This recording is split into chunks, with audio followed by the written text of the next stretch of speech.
V tomto videu vám ukážem môj recept na marockú šošovicovú polievku. Je to hustá a sýta polievka, ktorej základ tvoria 3 suroviny: mrkva, paradajky a červená šošovica. Poďme si ju spolu pripraviť. Na marockú šošovicovú polievku budeme potrebovať 2 polievkové lyžice olivového oleja, 1 cibuľu, 2 strúčiky cesnaku, 2 väčšie mrkvy, 1 čajová lyžička rímskej rasce, 1 čajová lyžička koriandra, 1 čajová lyžička kurkumy,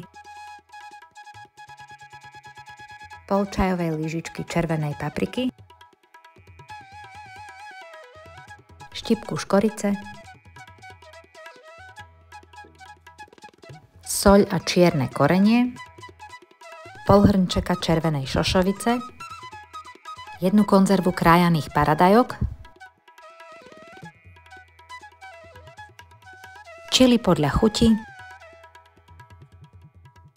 čerstvý koriander a citrón na finálne dochutenie a 1 liter zeleninového vývaru.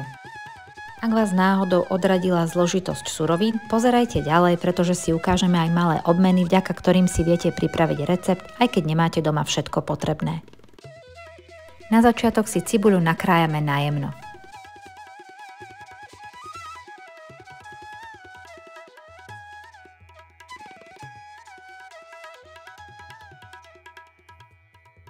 A ošúpeme si cesnak.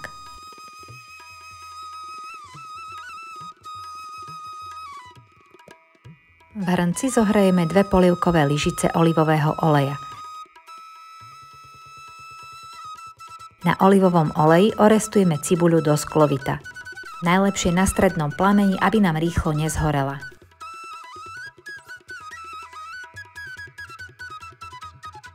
Kým sa cibuľa smaží, ošúpeme si mrkvu a nakrájame ju na kolieska.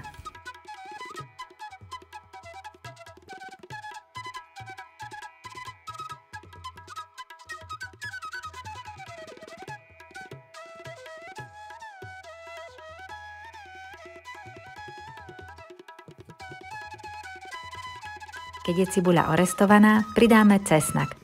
Môžete ho klasicky pretlačiť, ja však nemám list na cesnak a preto ho strúham.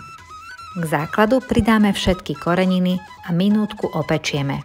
Ak náhodou nemáte skúsenosť s rímskou rascou, koriandrom či kurkumou a nechcete ich kupovať len kvôli jednému receptu, môžete použiť aj 2 čajové lyžičky kari korenia. Ku koreniu pridáme mrkvu nakrájanú na kolieska, chvíľu orestujeme a potom zalejeme krájanými paradajkami. Teraz to podlejeme zeleninovým vývarom a necháme zovrieť. Ak vývar nemáte, môžete to podliať aj čistou vodou a pridajte pár kúskov koreňovej zeleniny pre lepšiu chuť.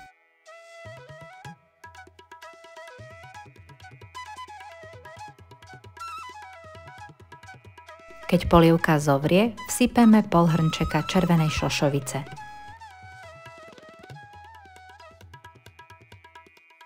Dochutíme soľou, korením a varíme 20 minút na miernom ohni, kým šošovica zmäkne.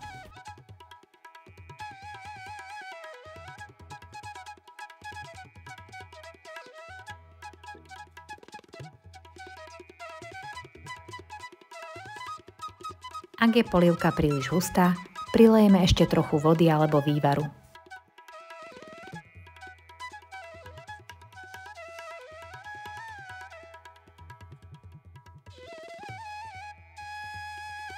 Pre lepšiu chuť kvapneme zo pár kvapiek citrónovej šťavy.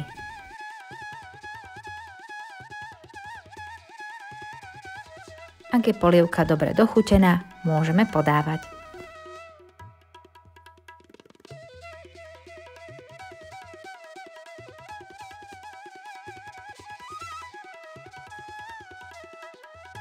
Ak máte radi čerstvý koriander, posypte si ním polievku pred podávaním. Prajem vám dobrú chuť. Nezabudnite toto video lajkovať, komentovať či zdieľať a odoberať môj YouTube kanál. Celý recept na marockú šošovicovú polievku nájdete aj na mojom blogu zosrdcadohrnca.sk.